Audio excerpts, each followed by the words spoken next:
The television show Seinfeld debuted before I turned 8 years old. It's now an old show. And went off air before I graduated high school, but for whatever reason, it caught me when I was in college. And it was syndicated and on in the middle of the day, and so I would watch episodes and crack up about it. I thought it was a pretty funny show. But the thing about writing is that oftentimes you have to do creative things. And in doing creative things, it's not always obvious what has happened. And sometimes it takes incredible attention in order to catch jokes or details or storytelling that's not happening in the obvious plot that is right in front of you. And so I want to show you an example from the TV show Seinfeld and how the writers of that show tied the story together.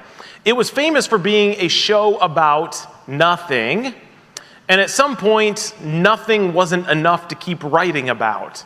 And so they made a joke, even a joke about themselves, that they were out of things to talk about since they'd been talking about nothing for so long, by actually making the first bit of dialogue in the show on the pilot episode the same thing as the last bit of dialogue on the finale episode.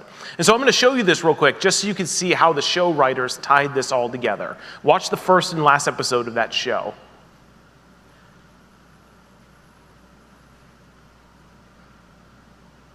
See how that button's in the worst possible spot. The second button literally makes or breaks the shirt. Look at it. It's too high.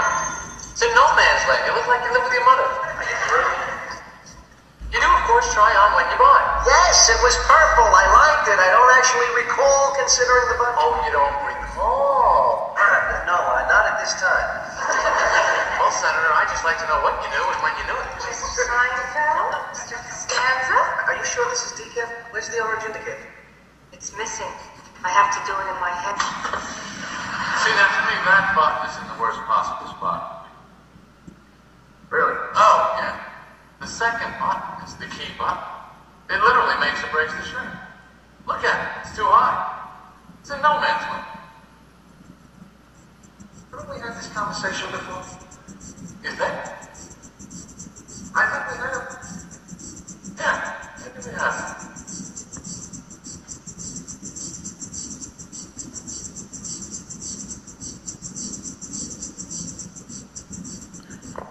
Over 8 years' time, most of the fans did not know that this was done. It took re-watching and re-engaging and people talking on the internet to make the connection that the writers had done this.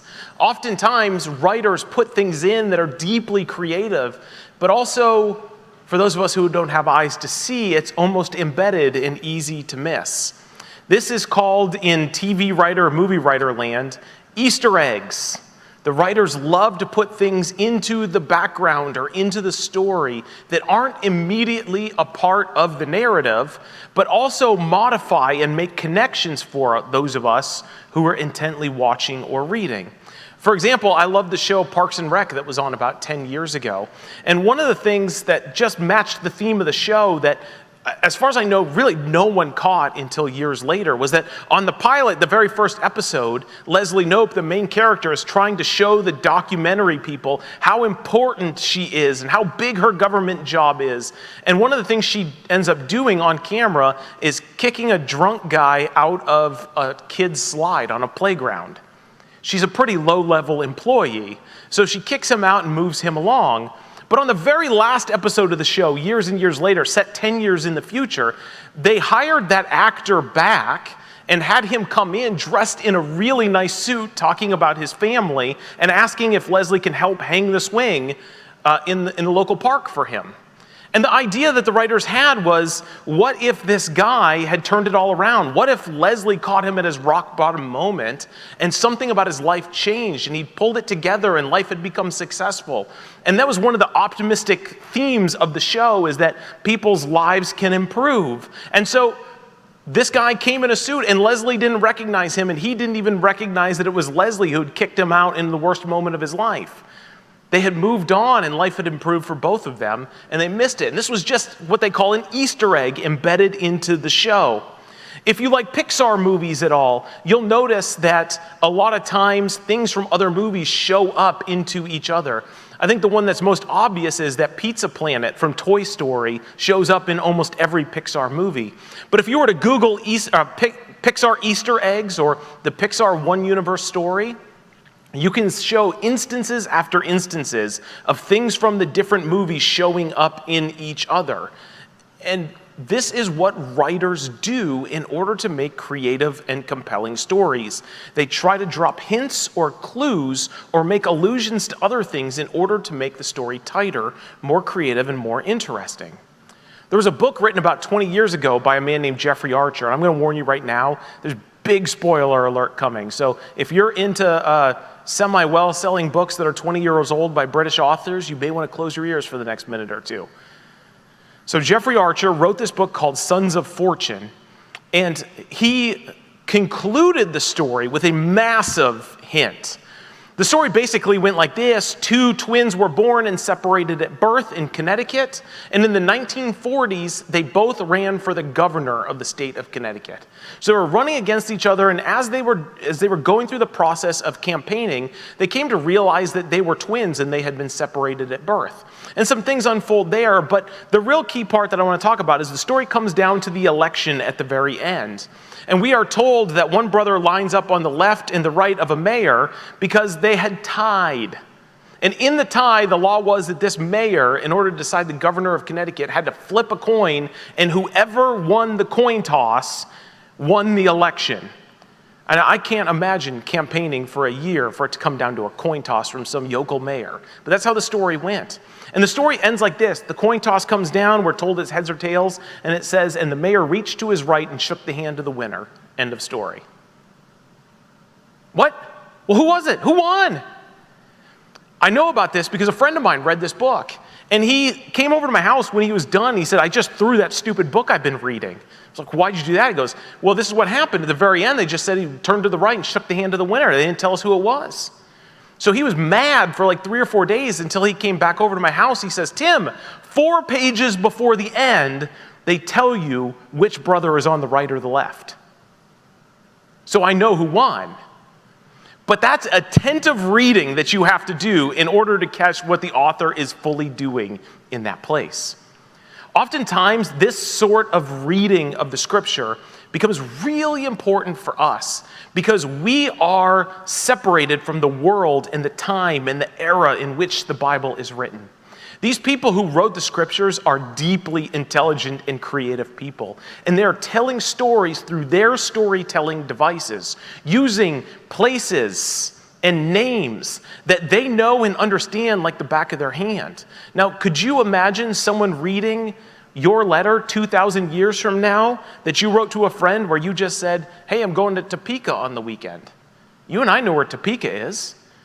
But will someone who picks that up in China 2,000 years from now know what that is and what that means? Right? There's clues and context that sometimes fly over our heads because of how distant we are from the text in a tangential sort of way. And so it is that way when we read the Gospels that oftentimes there are allusions to the people who are reading that don't always make an immediate connection to us. It takes a little more effort and time for us to dig into what's happening instead of just reading like it's comfortable material. And the more that we know Jesus, the more we read the Bible, we can become comfortable readers without engaging into what's happening into the text. And so one of the things I love to do as a pastor is I want to make sure that I do a sermon series every year where I talk very explicitly about Jesus. And so for the next few weeks, we're going to talk about the Gospel of John, and I'm going to dig into who Jesus is and how the Gospel of John articulates who Jesus is and what Jesus is doing. But I want to set that up today by trying to dig into the Easter eggs just a little bit of the Gospel of John, because the Gospel of John is trying to make some very strong claims about who Jesus is. Claims that are a little different than the claims that Matthew, Mark, and Luke are making. Not because it's a different Jesus, but because they're looking at Jesus differently. If you know the Gospels and how different they are, there's something about John that presents Jesus as a bit more mysterious, more otherworldly.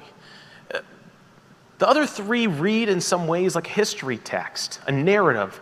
This one is narrative, sure, it tells stories, but it's really trying to show us that Jesus didn't just show up on the scene as a guy born in Bethlehem, that he was pre-existent, that this is very explicitly God as man.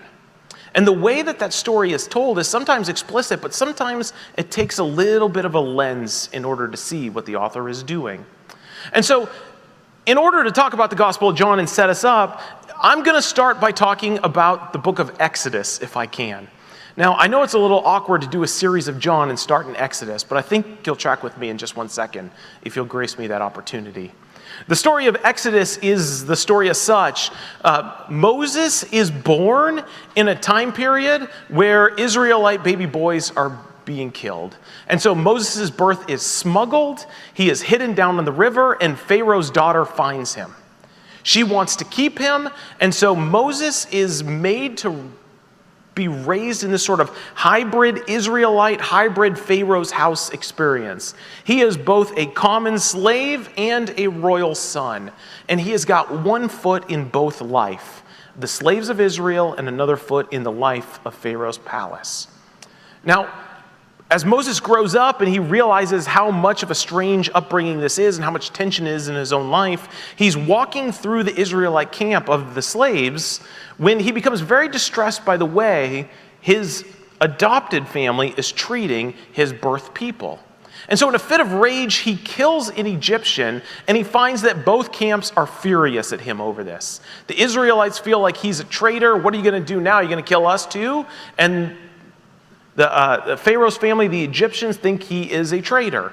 And so Moses runs to Midian. He flees for his own life. And when he's there, we get this story in chapter 3 of God's calling of Moses. And Moses is just walking around going about his business when he sees a bush that's on fire. And he is compelled by this bush because the fire is not consuming the bush. So Moses walks up to it and the bush starts talking to him. Now that must have been a scene to see. It's one thing when the bush starts talking back to Moses. It's another thing if you're just a passerby, seeing that Moses is talking back to the bush that's on fire. That must have been the thing. So the bush says, "Take off your shoes, for you are on holy ground." And Moses begins engaging, and he learns that this is the voice of the angel of the Lord speaking for Yahweh God. And God has a particular concern, and Moses is being called to address this concern. God has seen the struggles of the Israelites. God says, "I have seen their misery. I have heard their groaning. I am concerned about their suffering. I have come to rescue them, and I will take them out of that land to a good land that's flowing with milk and honey." These are very quick, declarative, strong sentences that God's heart is poured out to Moses. God is concerned about their misery, has heard their groaning, is concerned about their suffering, has come to rescue them, and has come to take them out to a better land. This is the heart of God for God's people. And Moses hears this and believes that it's good to hear this heart of God. This is a beautiful and wonderful thing, but Moses says, "Who am I, and how am I supposed to do this?" God says, "I will do it." Well, who are you then? These are Moses' two questions. Who am I? And who are you? And God answers by giving his name like this: I am. Tell Pharaoh that I am. That's his first name. I am. Which is a great answer on the one hand because Moses doesn't know who he is in order to bring about this incredible work that God is going to do. I'm incapable of it. God says, I am. I am the one who's capable. There's another way to translate this from the original Hebrew that would be like this: I cause to be what I cause to be. I cause to be what I cause to be. And so we're learning here in this text that not so much God's name, but who God is, his characteristic. He sets his people free. He is the causer, the mover of things to happen. And this tradition is what we are given when we read the Gospel of John. There are 7, I'll talk about it in just a second, and we'll talk about this for the next few weeks, 7 I am statements that Jesus makes in the Gospel of John. He's not just describing himself, but he's borrowing this tradition of God declaring himself before Moses, before he leads him out of Egypt, that I am. So when Jesus says things like, I am the bread of life, I am the resurrection, the resurrection and the life, I am the way, the truth, the life, he's not just describing what he is, but he's using this moment in the burning bush for Jesus to say, I am that God that sets you free from slavery. I am that God that saw the misery and the struggle and the slavery of the people on this earth and showed up, set them free from bondage, and put them on a trajectory to a new life. Jesus is the embodiment of God's heart for Israel, now for the sake of the world. Jesus looks upon us the same way that God looked upon the enslaved Israelites. And Jesus has come to fulfill that mission for people like you and I now. This is what the Gospel of John is trying to do. And so today, we're going to read the first words of the Gospel of John, the introduction to it. It is a poem. It is descriptive. It's full of theology. It's full of history. It's a reminder of what God is and who God is to come to do. But also, if God is I am, if God is I cause to be what I cause to be, Jesus is being put into those very, very shoes as well. Because we are told that the God who causes to be, the creator of the universe, that Jesus was there. Jesus didn't show up at birth. Jesus was born as a human, having been God at the beginning. That which God has done in the past, Jesus is. And what God is doing now in Jesus is that same God who created and set people free. See how this works in the Gospel of John. This is some of my favorite texts in the whole Bible. So as we read the first 18 verses of the Gospel, I'd invite you to stand with me, and I hope you can enjoy it as much as I enjoy this as well. In the beginning was the Word. The Word was with God, and the Word was God. He was with God in the beginning. In the beginning being how Genesis starts, right? In the beginning, God created the heavens and the earth. Again, an Easter egg. Jesus was there. Through him, all things were made. Without him, nothing was made that has been made. In him was life, and that light was the life of all mankind. The light shines in the darkness, and the darkness has not overcome it. There was a man sent from God whose name was John. He came as a witness to testify concerning that light, so that through him all might believe. He himself was not the light. He came only as a witness to the light. The true light that gives light to everyone was coming into the world. He was in the world, and though the world was made through him, the world did not recognize him.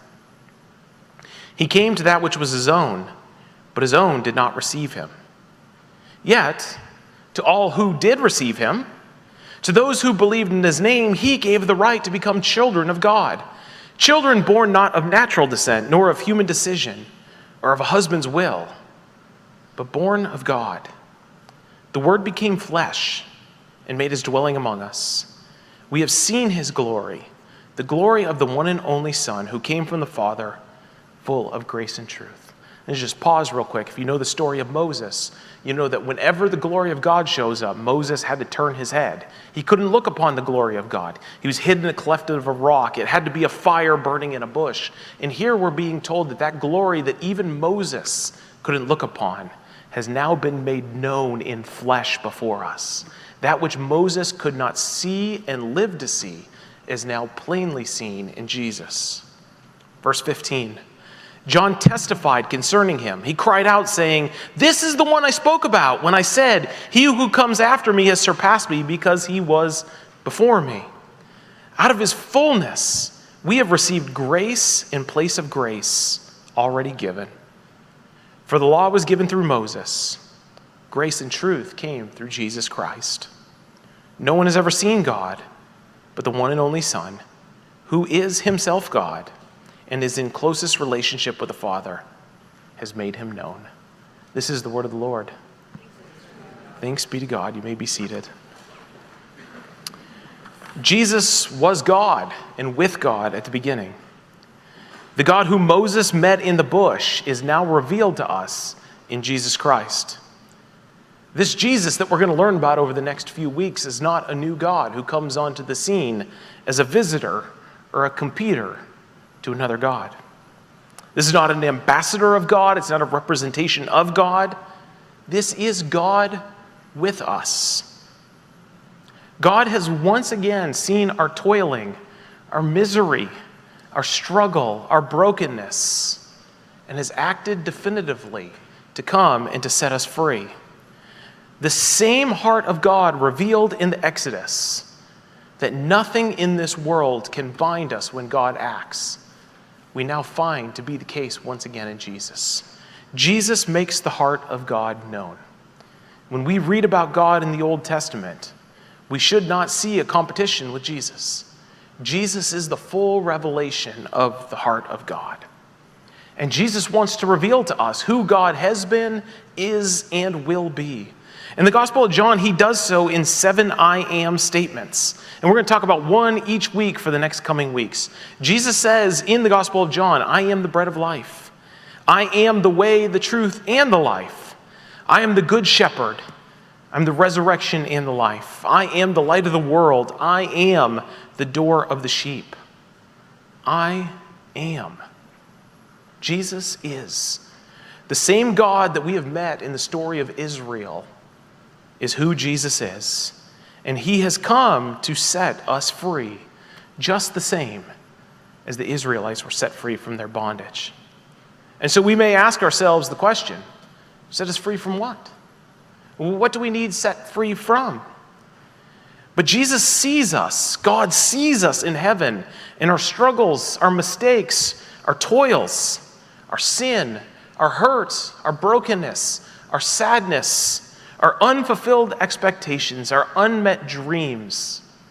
He sees us in our worst moments, the times that we have broken God's law, the times that we have harmed one another, the times that we've harmed ourselves. He sees the brokenness of this world. And he shows up. He comes down. He doesn't just let us play out as if it's a simulation to see how bad it can get. He sees you in your particularity. The times you fall short, the times you don't get right, the mistakes you've made, the hurt you're in, the pain you have. And Jesus shows up to make it right. And we're given these stories in the Gospel of John, one after another, to show just the kind of people that Jesus is serious about healing and making right. And these stories, we may not know them personally, but we've lived some of these stories in our own life. The kinds of people that Jesus shows up with and what he offers to them goes to show that there's no past or sinfulness so bad that Jesus can't show up and heal and make it right in your own life. Jesus shows up at a wedding, people who are celebrating. In the 2nd chapter of the Gospel of John, they are celebrating, but they have not brought enough to properly celebrate and see it to the end. And so Jesus turns water into wine, reminding us that when Jesus is present, the party is on. From there, he goes and meets with a religious expert who demands to meet under the cloud of darkness for fear of his own vocation. He's unfulfilled with a trajectory of religion in Israel. He believes that there might be something special happening in Jesus, and he awaits and hopes for the Messiah. He cannot get his mind around the fact that Jesus is the Messiah and God. He will take time in order to get there. But in spite of his own expertise and his own shortcomings, Jesus offers him a new birth, a new start, a new life. From there, Jesus meets with a woman with a sketchy marital and sexual history, and he offers her living water. Jesus meets with the paralyzed, the disabled, and the blind, and he tells them all that in him they might be made well. Jesus runs into a great crowd that is hungry, and he feeds them. Jesus has brought an adulterous woman by a crowd who yearns to make her pay for his sin. And Jesus frees her and forgives her. Jesus is told of his friend's death, and he shows up and he mourns and comforts the grieved. Then he steps into the place of death and resurrects him to new life, demonstrating his power over both life and death. Jesus in the Gospel of John encounters hurts, sins, brokenness, consequence, disability, mourning, confusion, things that we have done to ourselves and things that others have done to us. He confronts it all, and he shows his heart to be one that matches that of the Exodus. That in our groaning, that life isn't going the way that we think it ought to be going, whether it's our fault or someone else's. He heals us. He frees us. He helps us overcome. He revives, and he forgives.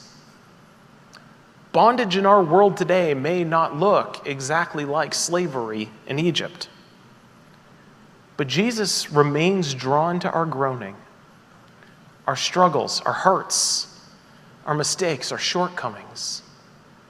When life isn't going the way we planned it or the way we thought it would, when we're making mistake after mistake after mistake, when we're sinning after sin after sin, and we bear the fruit of the consequences, God still is drawn to our groaning.